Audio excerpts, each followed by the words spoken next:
राहुल गांधी भाषण देते हुए क्या बोल जाते हैं शायद वो खुद उसे नहीं समझ पाते हैं। कांग्रेस बाद में उसे ऊपर नीचे करके भले सफाई दे दे, पर पार्टी को नुकसान तो उठाना ही पड़ता है। जिन लोगों ने रविवार को भारत जोड़ो न्याय यात्रा के समापन पर राहुल गांधी का भाषण सुना होगा, वो जरूर कंफ्यूज हुआ होगा कि राहुल गांधी कहना क्या चाहते हैं। राहुल एक सभ्य नेता है और जानबूझकर उनसे किसी भी धर्म को चैलेंज वाली बात बोलने की उम्मीद नहीं की जाती। जाहिर है कि उनके साथ के लोग उन्हें जिस तरह फीड कर रहे हैं वही सबके सामने उनके मुंह से निकल रहा है। बीजेपी तो ऐसे मौके की ही तलाश में रहती है। प्रधानमंत्री नरेंद्र मोदी ने राहुल गांधी के भाषण के 24 घंटे के अंदर ही उन्हें घेर लिया। फिर कांग्रेस प्रवक्ता पवन खेरा सफाई देते रहे, किसी को क्या फर्क पड़ता है। खेरा कह रहे हैं कि हम तो आसुरी शक्ति से लड़ रहे हैं। आइए देखते हैं कि राहुल गांधी ने कल ऐसा क्या बोल दिया है कि पीएम मोदी ने उन्हें निशाने पर ले लिया है। राहुल गांधी बोलते बोलते दार्शनिक हो जाते हैं, उसके बाद उनकी बातों को समझना मुश्किल हो जाता है। भारत जोड़ो न्याय यात्रा के समापन पर उन्होंने कहा कि हम बीजेपी से लड़ रहे हैं। लोग सोचते हैं कि हम सब एक राजनीतिक दल के खिलाफ लड़ रहे हैं। ये सच नहीं, गलत है। हम राजनीतिक पार्टी से नहीं लड़ रहे हैं। ये बात हिंदुस्तान और इसके युवाओं को समझनी होगी। हम एक व्यक्ति बीजेपी या मोदी के खिलाफ भी नहीं लड़ रहे हैं। उनके कहने का आशय होता है कि वह न बीजेपी के खिलाफ लड़ रहे हैं और न ही मोदी के खिलाफ लड़ रहे हैं। तो भाई लड़ किस चीज से रहे हैं? तो उन्होंने कहा कि इसके बाद उसमें हिंदू धर्म की शक्ति की बात घुसा देते हैं। राहुल कहते हैं कि हिंदू धर्म में शक्ति शब्द होता है। हम एक शक्ति से लड़ रहे हैं। सवाल है कि वह शक्ति क्या है। अभी शक्ति को समझा ही रहे होते हैं कि उसके पहले ईवीएम आ जाता है। फिर वे कहते हैं कि राजा की आत्मा ईवीएम में है। सही है, राज की आत्मा हर संस्था में है। ईडी, सीबीआई, आईटी में है।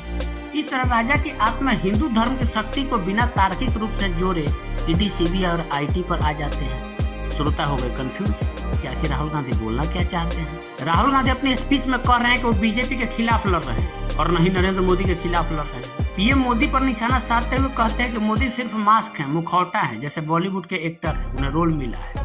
उनसे जो कहा जाता है वो करते हैं। उनसे कहा कि सुबह उठकर समंदर में जाओ, वहाँ जाते हैं। मैं बता दूं कि उनकी 56 इंच की छाती नहीं, वो खोखले। श्रोता समझ ही नहीं पा रहा है कि राहुल गांधी चाहते क्या है, क्योंकि राहुल ना तो बीजेपी का विरोध कर रहे हैं और ना ही नरेंद्र मोदी का विरोध कर रहे हैं। इतना दर्शन भारत का आम आदमी कैसे समझ पाएगा।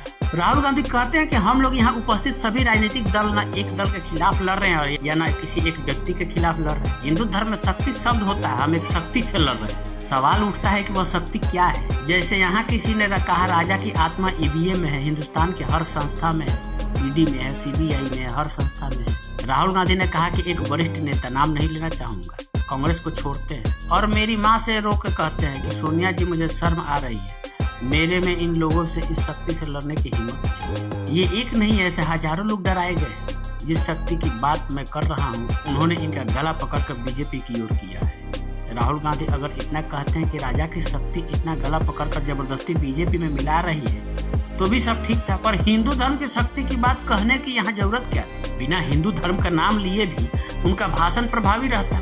निश्चित है कि उनके सलाहकार और स्पीच राइटर सही लोग नहीं, क्योंकि इस तरह की गलती चुनाव के मौके पर कतई नहीं होनी चाहिए। हालांकि यह सही है कि राहुल गांधी का आशय कोई गलत नहीं रहा। राहुल गांधी को पता ही नहीं होगा कि हिंदू धर्म में शक्ति की व्याख्या क्या है। राहुल का आशय शक्ति स्वरूपा की आलोचना की नहीं रही होगी।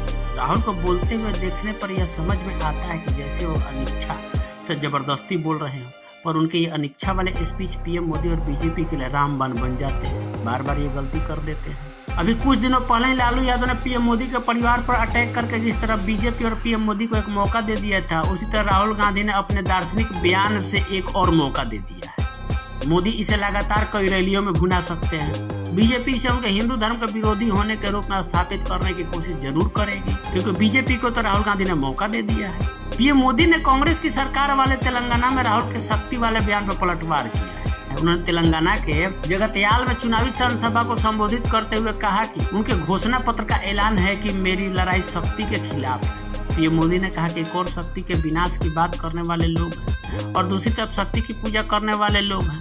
उन्होंने कहा कि मुकाबला 4 जून को हो जाएगा, कौन शक्ति का विनाश कर सकता है और कौन शक्ति का आशीर्वाद प्राप्त कर सकता है। पीएम मोदी ने आगे कहा कि मेरे लिए हर माँ शक्ति का रूप है, हर बेटी शक्ति का रूप है। उन्होंने कहा कि मैं इनको शक्ति के रूप में पूजता हूँ और मैं इन शक्ति स्वरूपा माताओं बहनों की रक्षा के लिए जान की बाजी लगा दूंगा। पीएम मोदी ने सवालिया अंदाज में कहा कि बताओ आप शक्ति को समाप्त करने वाले को मौका देंगे क्या? मुंबई में रविवार को सजे विपक्ष के इस मंच की खासियत रहेगी, जितने भी नेता यहाँ अपने संबोधन रखने पहुंचे सभी ने ईवीएम का मुद्दा उठाया और सबने अपने भाषण में जरूर कहा कि अगर उसकी सरकार आएगी तो वे ईवीएम को हटा देंगे। राहुल गांधी, एमके स्टालिन, फारूक अब्दुल्ला सभी ने इस पर बात की। इस दौरान राहुल गांधी ने ईवीएम का मुद्दा उठाया, साथ ही ईडी और सीबीआई की कार्रवाई पर भी सवाल उठाए। ईवीएम का राहुल का तर्ज बता रहा था कि उन्हें अब यकीन हो चला है कि दूसरे मुद्दे अब काम नहीं करने वाले हैं, क्योंकि सीए और इलेक्ट्रोल बॉन्ड के मुद्दे पर जिस तरह सरकार घिर रही है, उस तरह मुंबई में जुटा विपक्ष इन मुद्दों पर हमलावर नहीं दिखा। यह भी राहुल के सलाहकार मंडली की अयोग्यता की ओर से इशारा कर रहा है। जो मुद्दा सर विपक्ष को उठाना चाहिए वो मुद्दा तो विपक्ष उठाती नहीं है। यही शक्ति, हिंदू धर्म, इसी में इनका मुद्दा उलझ के रह जाता है और फंस जाते हैं। बीजेपी को मौका दे देते हैं तो कैसे सरकार में आओगे, कैसे सत्ता में आ पाओगे। जो मुद्दा उठाना चाहिए वो मुद्दा आप उठा ही नहीं रहे हैं। और बीजेपी को मोदी तो मौका खोजते हैं कि कोई राहुल जी मौका ऐसा दे दे जिनको लेकर पूरे चुनाव में वो डंका पीट दे और उसी को अपना वोट पा लेते हैं। और ये बात इनके मंडली को समझ आती नहीं। पता नहीं कौन इनका स्क्रिप्ट लिखता है। बहुत धन्यवाद के पात्र है वैसे।